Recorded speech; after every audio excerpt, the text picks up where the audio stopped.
Saya berbaiat saat itu bersama dengan 100 orang simpatisan dan laskar FPI di markas FPI Makassar di Jalan Sungai Limboto, Makassar.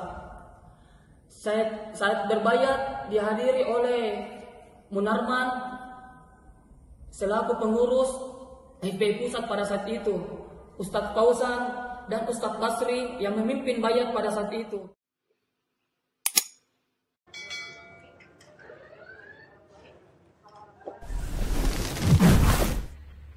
Assalamualaikum warahmatullahi wabarakatuh.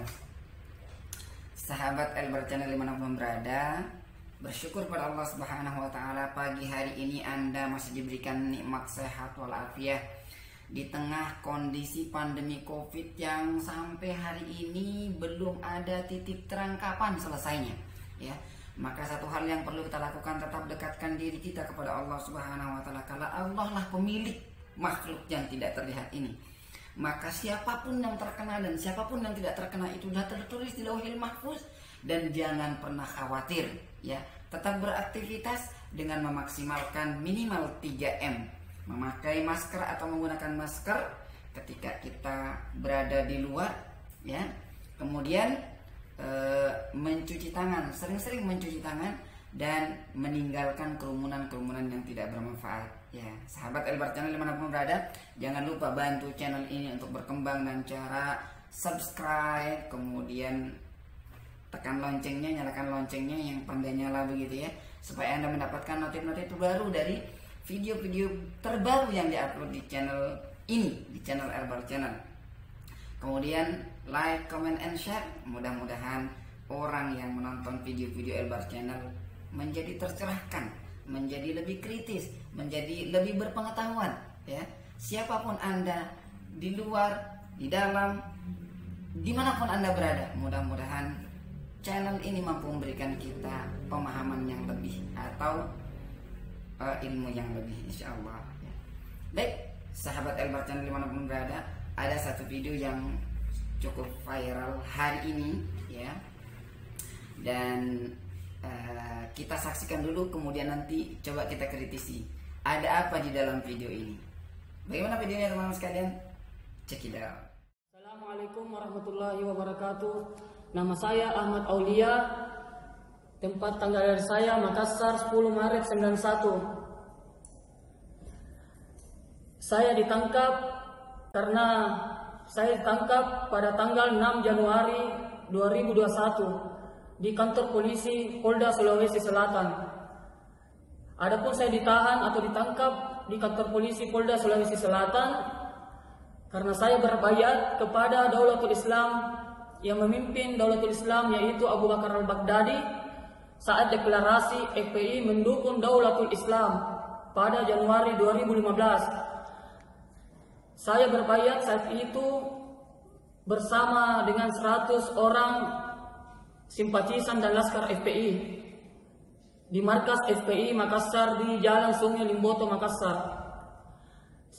Saat berbaiat dihadiri oleh Munarman selaku pengurus FPI Pusat pada saat itu, Ustadz Fauzan dan Ustadz Basri yang memimpin baiat pada saat itu. Dan setelah baiat, saya pernah mengikuti taklim rutin FPI di Jalan Sungai Limboto sebanyak 3 kali. Yang mengisi acara pada saat itu atau taklim yaitu Ustadz Agus dan Abdul Rahman selaku pemimpin Panglima FPI Kota Makassar.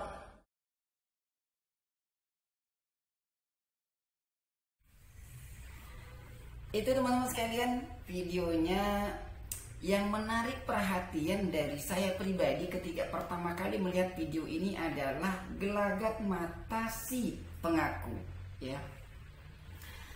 Akhir-akhir ini saya sebenarnya dari awal sudah menyuarakan dari video ini, yuk kita rekonsiliasi, yuk kita jangan lagi habis energi kita untuk saling saling jatuhkan antara anak negeri yang satu dengan anak negeri yang lain. Toh juga kita sama-sama ada di Indonesia, ya.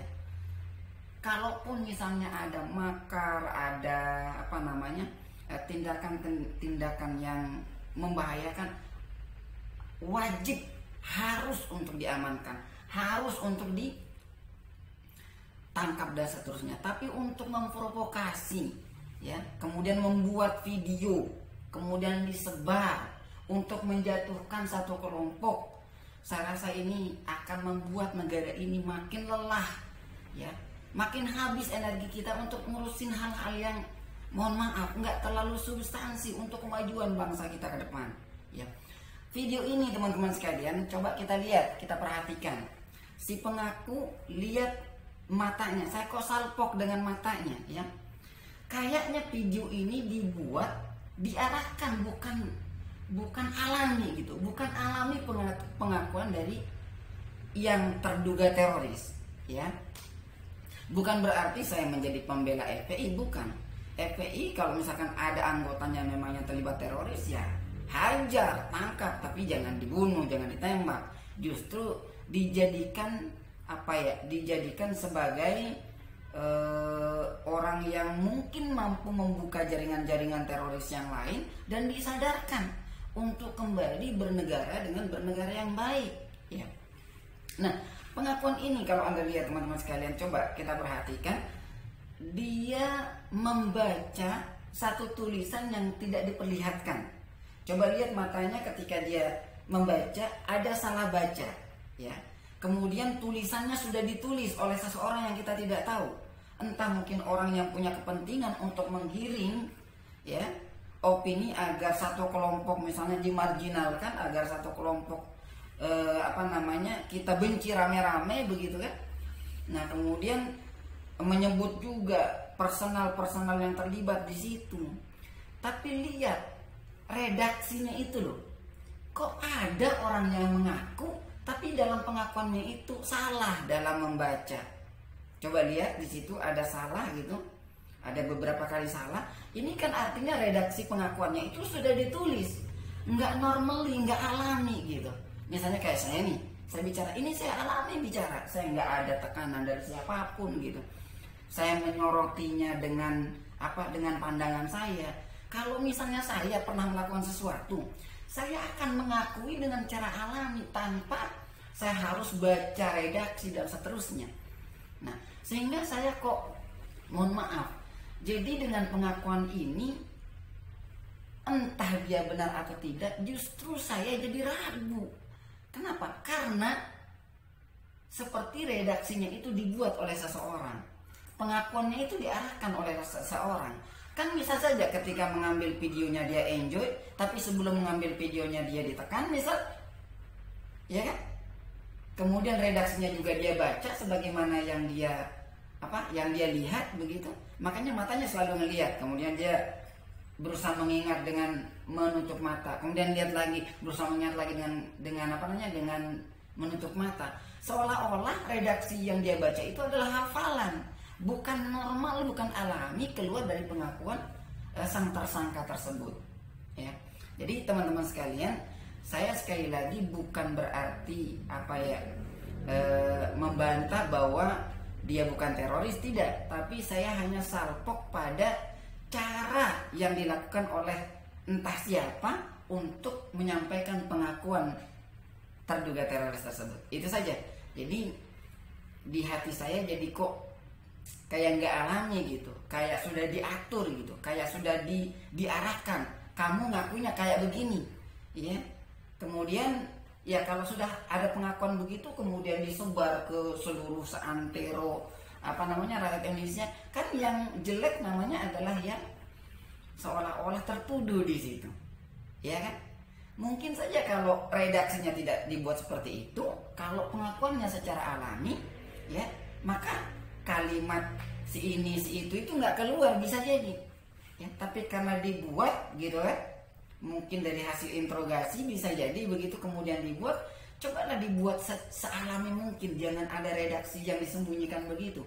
Karena kelihatan banget kok itu dia ngikutin redaksi. Kenapa kelihatan banget? Karena memang ada salah dalam pengucapannya. Begitu ya. Baik teman-teman sekalian, itu saja barangkali yang coba kita kritisi dari video pengakuan terduga teroris yang salah satu di antara 19 yang ditangkap konon katanya oleh pihak yang berwajib.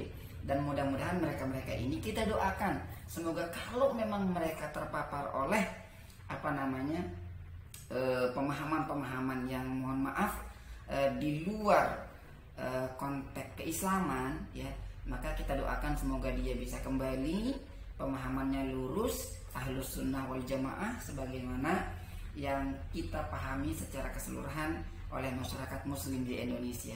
Demikian teman-teman sekalian, saya juga ingatkan kepada bapak-bapak penegak hukum, ayo jangan kelihatannya kok kalau kaum muslimin yang melakukan hal-hal seperti kok cepat sekali gitu ketahuannya, tapi kalau di luar sana bahkan sudah ketahuan kok tapi nggak dianggap teroris begitu. Mohon maaf, ini hanya memberikan masukan supaya para penegak hukum berada di tengah, bukan menjadi alat politik satu kelompok, ya. Demikian, terima kasih. Bila taufiq hidayah. Assalamualaikum warahmatullahi wabarakatuh.